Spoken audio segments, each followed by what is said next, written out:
하나님의 말씀은 맛있습니다. 하나님의 말씀은 즐겁습니다. 하나님의 말씀은 생명과 행복을 줍니다. 500독 성경 통독 훈련 원장입니다. 여수 살리는 교회 임기환 목사가 하나님의 말씀을 봉독하고 전하는 시간입니다. 함께 하시면 기적이 일어납니다. 알람을 설정하시고 들으시면 좋겠습니다. 본 방송은 유튜브에서 성경 통독 임기환 검색하시고 구독하시면 계속되는 하나님의 말씀 업데이트를 통해서 은혜 받으실 수 있습니다. 오늘은 아가 5장을 봉독하고 말씀을 전하겠습니다. 아가서 5장. 내 누이 내 신부야, 내가 내 동산에 들어와서 나의 모략과 향 재료를 거두고 나의 꿀송이와 꿀을 먹고 내 포도주와 내 우유를 마셨으니 나의 친구들아 먹으라. 나의 사랑하는 사람들아 많이 마시라. 내가 잘지라도 마음은 깨었는데 나의 사랑하는 자의 소리가 들리는구나. 문을 두드려 이르기를 나의 누이, 나의 사랑, 나의 비둘기, 나의 완전한 자야, 문을 열어다오. 내 머리에는 이슬이, 내 머리털에는 밤 이슬이 가득하다 하는구나. 내가 옷을 벗었으니 어찌 다시 입겠으며 내가 발을 씻었으니 어찌 다시 더럽히랴마는. 내 사랑하는 자가 문틈으로 손을 들이밀매 내 마음이 움직여서 일어나 내 사랑하는 자를 위하여 문을 열 때 모략이 내 손에서 모략의 즙이 내 손가락에서 문빗장에 떨어지는구나. 내가 내 사랑하는 자를 위하여 문을 열었으나 그는 벌써 물러갔네. 그가 말할 때 내 혼이 나갔구나. 내가 그를 찾아도 못 만났고 불러도 응답이 없었노라. 성안을 순찰하는 자들이 나를 만나매 나를 쳐서 상하게 하였고 성벽을 파수하는 자들이 나의 겉옷을 벗겨 가졌도다. 예루살렘 딸들아, 너희에게 내가 부탁한다. 너희가 내 사랑하는 자를 만나거든 내가 사랑함으로 병이 났다고 하려무나. 여자들 가운데 어여쁜 자야, 너의 사랑하는 자가 남의 사랑하는 자보다 나은 것이 무엇인가? 너의 사랑하는 자가 남의 사랑하는 자보다 나은 것이 무엇이기에 이같이 우리에게 부탁하는가? 내 사랑하는 자는 희고도 불고 많은 사람 가운데 뛰어나는구나. 머리는 숭근 같고 머리털은 고불고불하고 까마귀같이 검구나. 눈은 시냇가에 비둘기 같은데 우유로 씻은 듯하고 아름답게도 박혔구나. 밤은 향기로운 꽃밭 같고 향기로운 풀 언덕과도 같고 입술은 백합화 같고 모략의 즙이 뚝뚝 떨어지는구나. 손은 황옥을 물린 황금 놀이개 같고 몸은 아로새긴 상아에 청옥을 입힌 듯하구나. 다리는 숭금 받침에 세운 화반석 기둥 같고 생김새는 레바논 같으며 백향목처럼 보기 좋고 입은 심이 달콤하니 그 전체가 사랑스럽구나. 예루살렘 딸들아, 이는 내 사랑하는 자요 나의 친구로다. 아멘. 아가서 5장입니다. 결혼 초기에 임한 시련의 모습을 볼 수 있겠습니다. 3장 6절에서 11절 결혼식을 화려하게 마칩니다. 4장 1절에서 5장 1절까지 신혼생활의 단꿈에 젖어 사랑의 미러를 나눕니다. 신랑과 신부는 얼마 후에 시련을 당하게 됩니다. 신부는 자신이 사랑을 확신한 나머지 잠시 나태와 안일에 빠져 신랑에 대해 무관심하게 됐습니다. 그 결과 신부는 두 번째 꿈을 꾸게 됩니다. 그런데 2절에서 7절 첫 번째 꿈이 밝고 즐겁게 끝난 데 비해서 이번 꿈은 고통과 놀라움으로 귀결되고 있습니다.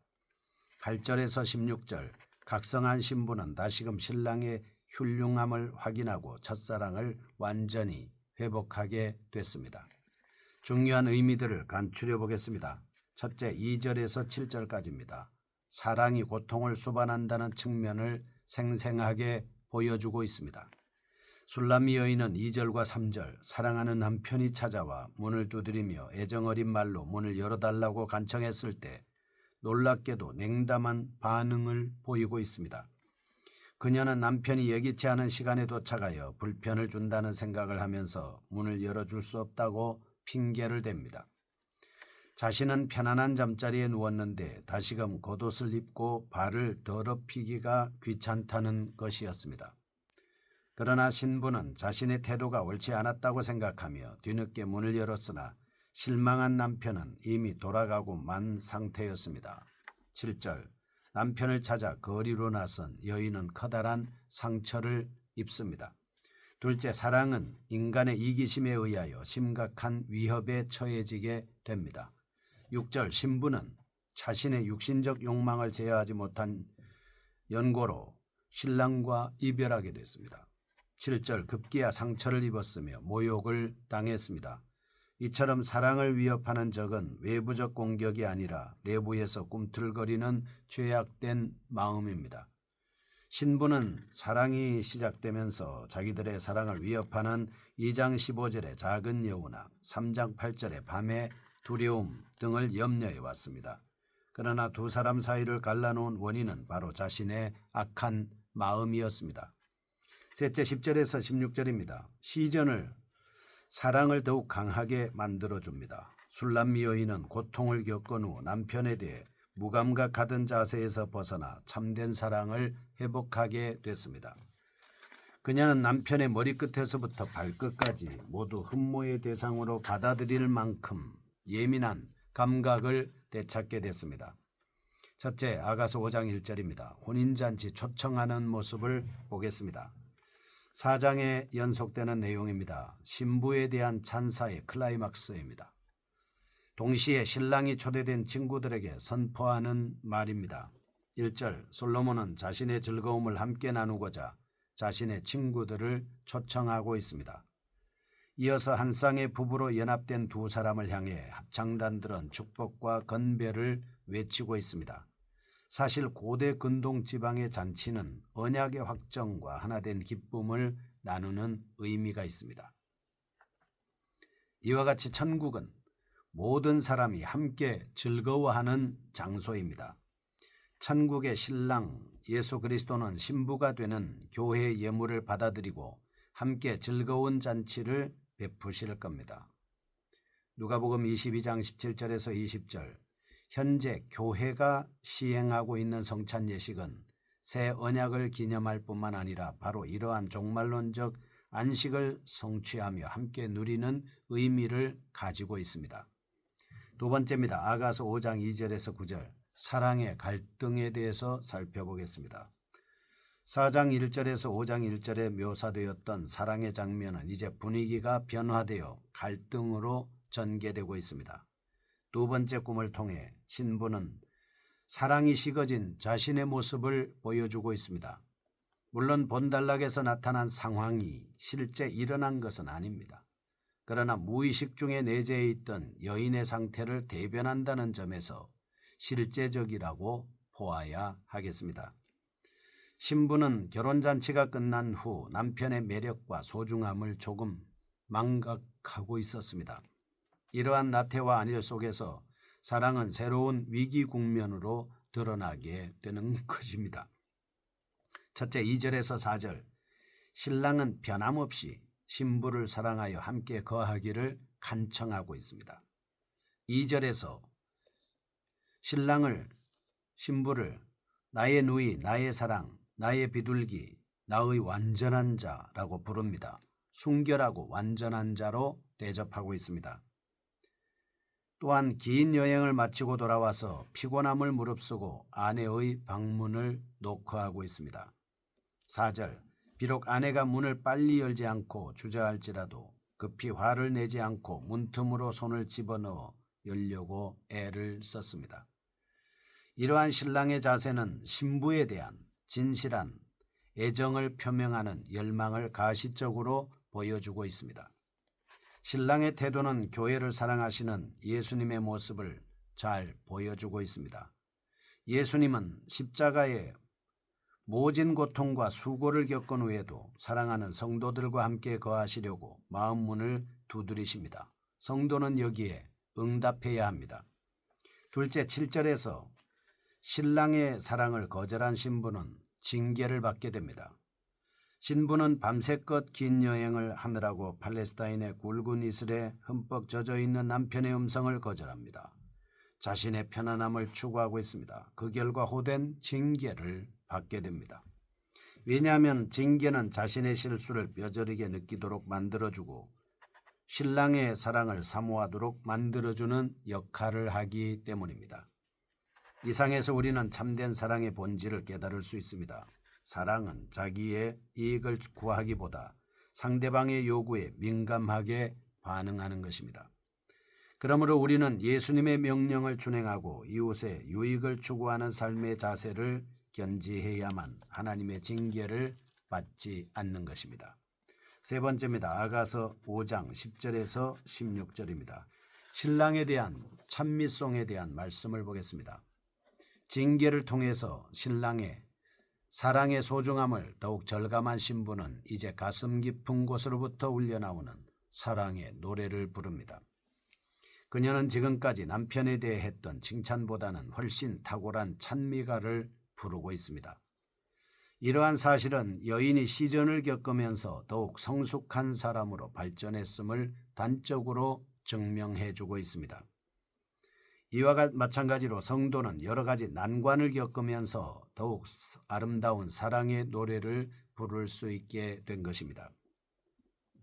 이와 같이 역경을 극복한 신부의 사랑이 묘사되어 있는 본단락에서 신부는 신랑의 남성적인 성품을 대략 세 가지로 드러내 주고 있습니다.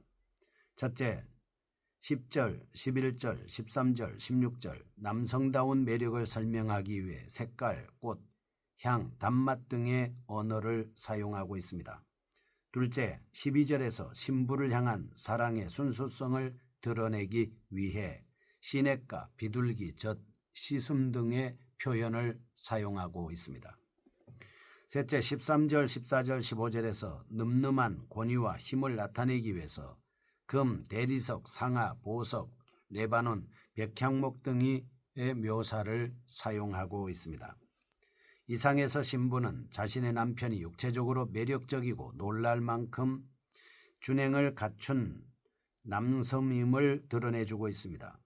이와 같은 감각적 묘사는 단순히 육체의 아름다움에 대한 호색적 찬사는 아닙니다. 마음과 몸을 동일시하는 히브리적 사고방식의 반영이라고 보아야 할 것입니다. 이러한 내용을 담고 있는 본 단락에서 발견할 수 있는 핵심적인 교훈은 한 가지로 집약될 수 있습니다. 10절에서 16절, 신랑의 탁월한 성품을 효과적으로 드러내려는 시도입니다. 10절에서 신부는 신랑에 대해 개괄적으로 쉬고도 불고 만 사람의 뛰어난 자라고 소개하고 있습니다. 이러한 표현은 생명과 아름다움의 충만함을 상징적으로 보여주고 있습니다. 궁극적으로는 성결과 희생의 보혈로서 사람 위에 뛰어난 그리스도의 모습을 예표해 주고 있습니다. 이와 같이 신랑의 본질을 깨달은 신부는 너무나 감격에 찬 어조로 남편의 용모에 대해 10가지 예를 들어 찬미하고 있습니다. 10절에서 13절 머리 부분에 대해서 기술합니다. 14절에서 15절 몸에 대해서 말씀하고 있습니다. 이러한 다양의 묘사는 그리스도의 탁월과 성품과 인격을 다양한 관점에서 보여주는 내용이라고 할 수 있겠습니다. 그리스도의 전지성, 부드럽고 온화한 모습, 권위 그리고 성결함, 사명 수행의 확실성, 사랑스러움 등의 비유를 말씀하고 있는 것입니다. 이와 같은 사실을 통해 우리는 신랑 되신 그리스도의 탁월함을 더욱 절감할 수 있습니다.